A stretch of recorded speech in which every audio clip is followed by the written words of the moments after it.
नमस्कार दोस्तों, welcome back to my channel.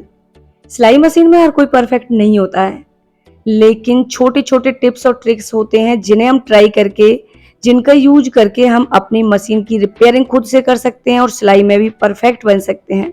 तो आज की वीडियो में मैं कुछ ऐसे ही टिप्स और ट्रिक्स लेकर आई हूँ सिलाई मशीन से जुड़े हुए और सिलाई से जुड़े, जिन्हें देखकर आप अपनी मशीन की रिपेयरिंग खुद से करेंगे।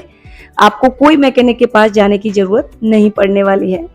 जब हम सिलाई करते हैं तो कई बार हमारा जो स्टल है ना, ये बॉबिन केस है, स्टल के अंदर डालते हैं, इसकी ये पिन है लूज हो जाती है, जिसकी वजह से ये बेकार हो जाता है, काम नहीं करता है।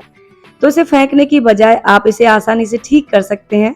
आपको यहाँ से इसे अंगूठे से पुश करना है और ये ऊपर वाली पिन निकाल देनी है। बहुत इजीली से निकल जाती है। उसके बाद ये वाली पिन भी निकालना है। अब राइट साइड में आपको दिखेगी एक छोटी सी स्प्रिंग लगी हुई।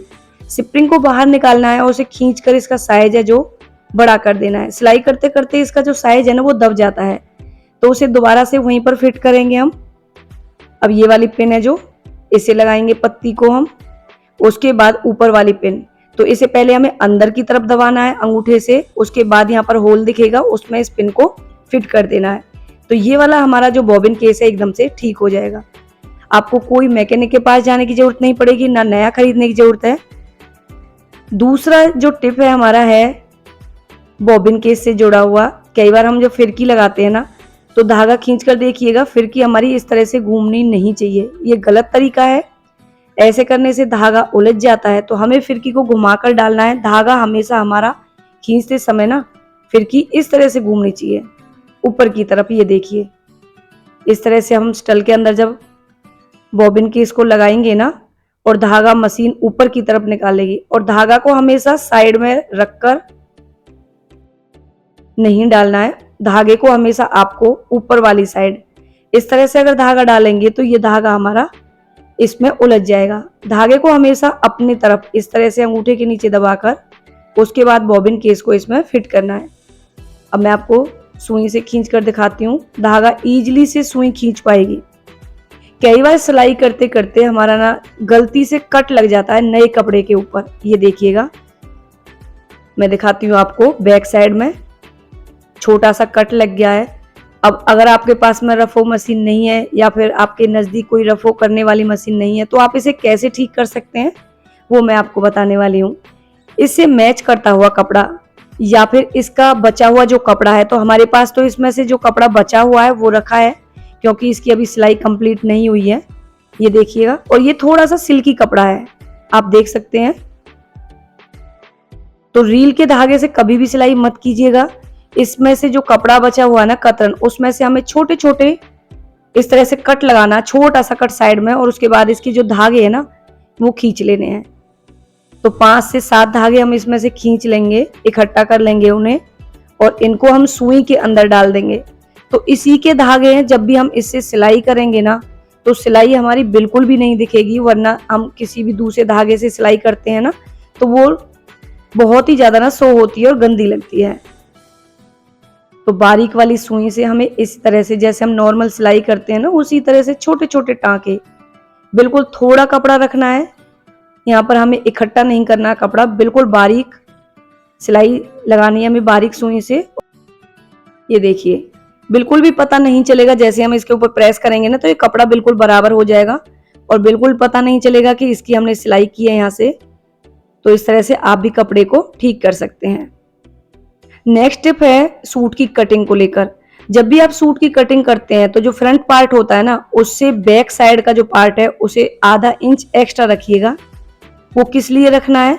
जब भी आप सिलाई लगाएंगे ना, तो ये हमारा इस तरह से आएगा। तो कभी भी आपका गला है जो पीछे की तरफ नहीं भागेगा।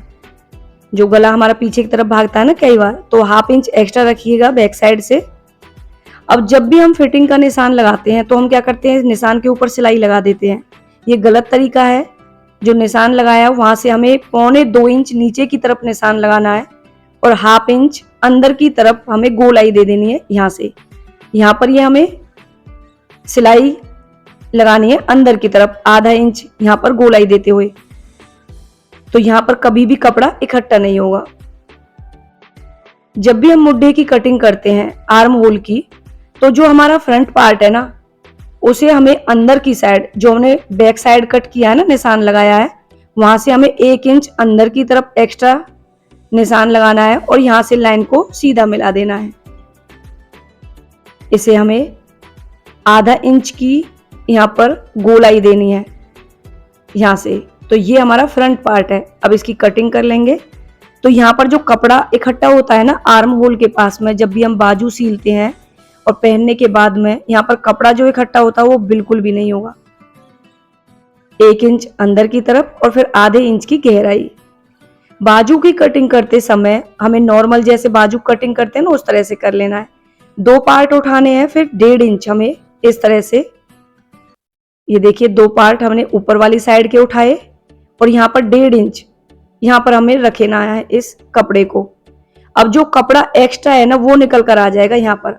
तो जो हम बाजू की कटिंग करते समय ना फ्रंट साइड से हम कटिंग करते हैं ना बाजू की अगले पार्ट की, तो वो कटिंग करने का सबसे अच्छा तरीका है, ये एक्स्ट्रा कपड़ा जो निकल कर आया वो हमने कट कर दिया है, तो ये हमारी बाजू की कटिंग हो जाएगी।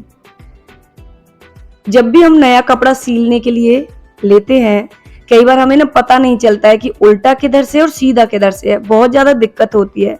तो इसकी पहचान करने का एक सिंपल सा तरीका है, आपको किनारी से कपड़े को उठाना है और ये देखना है कि इसमें जो होल है ना, ये देखिए प्लेन किधर की साइड से है और रफ मतलब कि उखरे हुए किधर की साइड से है। यहाँ पर देखिए, मैं आपको दिखाती हूँ नजदीक से।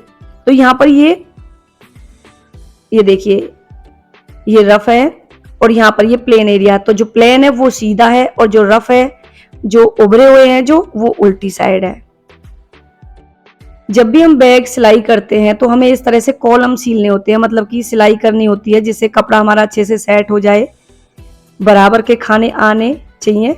तो इसके लिए बस स्केल से आपको ना पहले निशान लगा लेना है, उसके बाद सिलाई लगानी है। तो इंच टेप से या स्केल से हमें 2 इंच या 3 इंच का जितना भी हमें गैप देना है ना, जितने भी हमें कॉलम की चौड़ाई और लंबाई रखनी है, उसी हिसाब से पहले स्केल से निशान लगा लेना है, फिर उसके बाद सिलाई लगाना है। तो ये कॉलम की जो हमारा साइज है ना वो बिल्कुल एकदम बराबर आएगा, छोटा बड़ा नहीं आएगा। कई बार सिलाई लगाते समय ना मेरे से कमेंट्स में हमें पूछा था व्यूअर्स ने, कई ने, कि ये सिलाई हमारी टेढ़ी आती है, तो इस तरह से लगाइएगा, सिलाई सीधी आएगी।